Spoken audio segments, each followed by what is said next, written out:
নমস্কার, আমি সুজাতা আচার্য, পশ্চিম মেদিনীপুর জেলার মেদিনীপুর শহরের বাসিন্দা।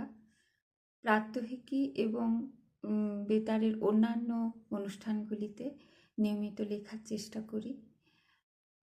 আমি আজ কবিগুরু রবীন্দ্রনাথ ঠাকুরের রচিত মূল্যপ্রাপ্তি কবিতাটি পাঠ করব। কবির এই কবিতাটি কথা ও কাহিনী কাব্যগ্রন্থের অন্তর্গত। কবি বৌদ্ধ গ্রন্থ অবদান শতকের সূত্র ধরে কবিতাটি রচনা করেছিলেন। বর্তমান সমাজের যে নৈতিক সংকট অতীতের প্রেক্ষাপটে তা এই কবিতাটির মাধ্যমে তুলে ধরা যায়।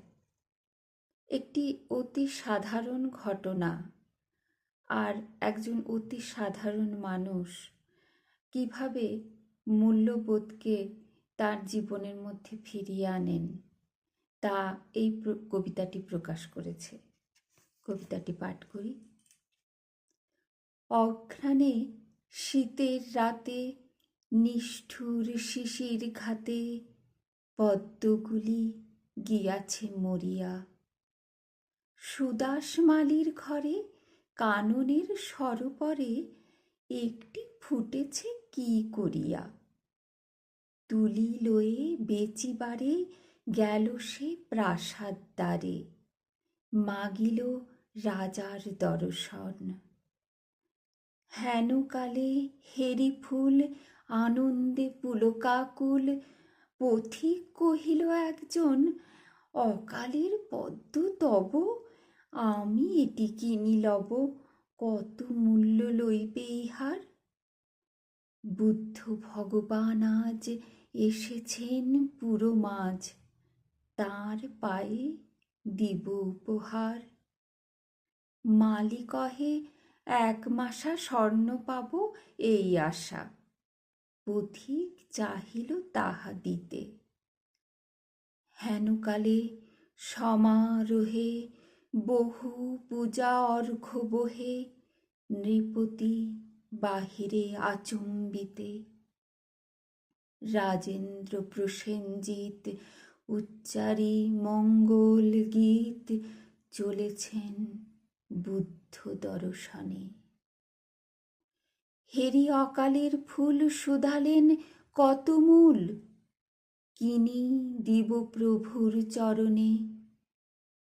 মালি কহে হে রাজন, স্বর্ণমাসা দিয়ে পণ কিনিছেন এই মহাশয়। 10 মাসা দিব আমি, কহিলা ধরণীর স্বামী। 20 মাসা দিব, পান্থ কয়। দোহে কহে দেহ দেহ, হার নাহি মানে কেহ। মূল্য বেড়ে ওঠে ক্রমাগত।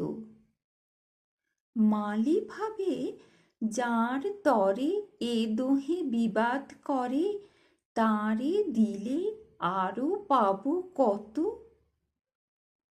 কহিল সে করজোড়ে, দয়া করে ক্ষম মোরে, এ ফুল বেচিতে নাহি মন। এত বলি ছুটিল সে, যেথা রয়েছেন বসে বুদ্ধদেব উজলি কানন।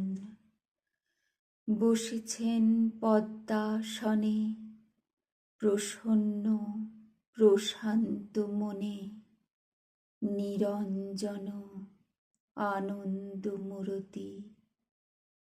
দৃষ্টি হতে শান্তি ঝরে, স্ফুরিছে অধর পরে, করুণার সুধা হাস্যজ্যোতি।